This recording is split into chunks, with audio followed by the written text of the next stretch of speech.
Hello বন্ধুরা, তোমরা সবাই কেমন আছো? আশা করি ভালো আছো। আর আমিও তোমাদের ভালোবাসায় অনেক অনেক অনেক ভালো আছি। তো আমার একটা নতুন মিনি ব্লগে তোমাদেরকে অনেক অনেক স্বাগত। তো আমরা যাচ্ছি গোকর্ণ হাটে বাজার করতে। তো এই দেখো বাজারে চলে এসেছি আমরা। আর এই বাজারটা পুরোটা তোমাদেরকে ঘুরে দেখাবো।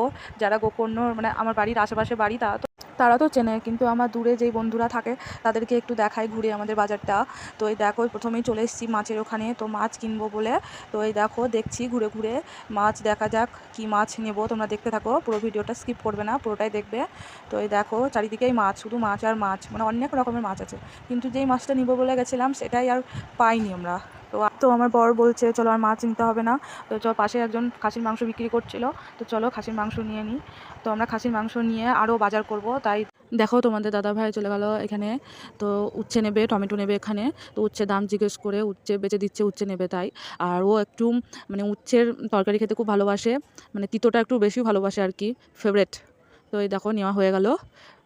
তো এই দেখো এবার নেবে হচ্ছে বেগুন। তো বেগুনগুলো কত সুন্দর দেখো, একদম মানে খুবই সুন্দর কালারটা, মানে ভালো লাগছে দেখতে।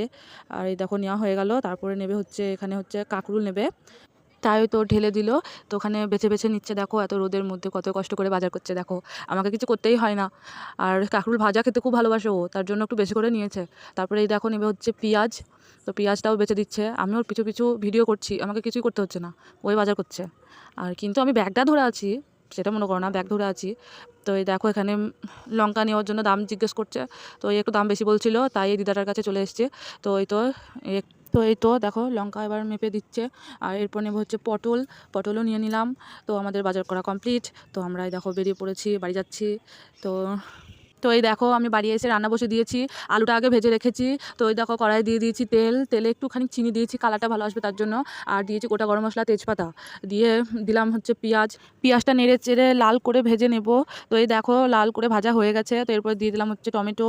তো টমেটোটা নেড়ে চেড়ে টমেটোটা যখন একটু মানে হেজে যাবে, তারপর দিয়ে দেবো হচ্ছে মশলাগুলো, আদা রসুন লঙ্কা জিরে যা বাটা ছিল দিয়ে দিলাম।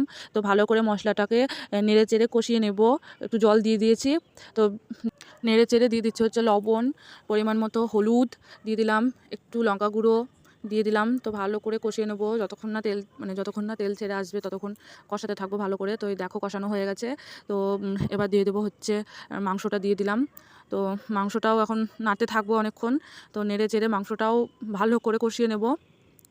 তো আমার প্রায় কষানো হয়ে গেছে, ভেজে রাখা আলুগুলো দিয়ে দিলাম। তারপর নেড়ে চেড়ে আলুটা দিয়ে ভালো করে আরও নেড়ে চেড়ে নেব। তো যে আমার ইউটিউব থেকে ভিডিওটা দেখছো, তো আমার ইউটিউব চ্যানেলটা একটু সাবস্ক্রাইব করে দেবে। আর যারা ফেসবুক থেকে দেখছো, ফেসবুক আইডিটা ফলো করে দেবে প্লিজ। তো এই দেখো আমি মাংসটা নামিয়ে নিয়ে প্রেসার কুকারের মধ্যে দিয়ে দিচ্ছি। তো জল দিয়ে দিলাম পরিমাণ মতো, যে কড়াইয়ে মাংসটা ছিল সে কড়াইটা দিয়ে জলটা দিয়ে দিলাম। তো প্রেসার কুকারটা গ্যাসে বসিয়ে দিয়ে 2টো সিটি মারলেই হয়ে যাবে আমার খাসির মাংস। তো আমার ভিডিওটা কেমন লাগলো তো কমেন্ট করে জানাবে, লাইক কমেন্ট শেয়ার করে দেবে প্লিজ।